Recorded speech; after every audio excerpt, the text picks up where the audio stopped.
Chers amis, chers collègues, bonjour. Nous avons hier soir tous été choqués par les images que nous avons vues. Ces images de la manifestation à Bruxelles.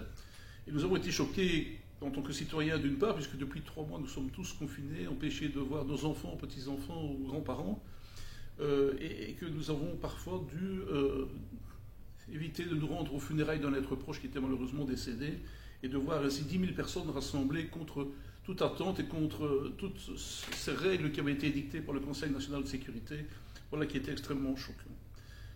Choqué ensuite en tant que policier, puisque cette manifestation qui voulait lutter contre le racisme et les violences policières, nous avons vu qu'ils sont parvenus au résultat tout à fait inverse, puisque ce sont les policiers qui ont été victimes de nombreuses violences, de destruction de matériaux publics, de destruction de signalisation routière, qu'on a ensuite utilisé comme projectiles contre les policiers.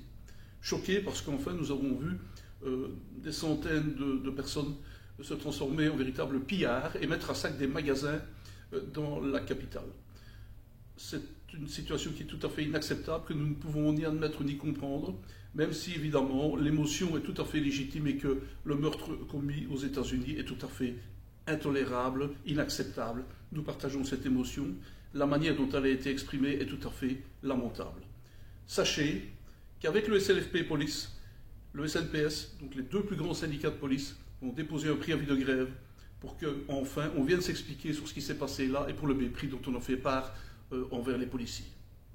Merci et n'oubliez pas, nous sommes ensemble plus forts.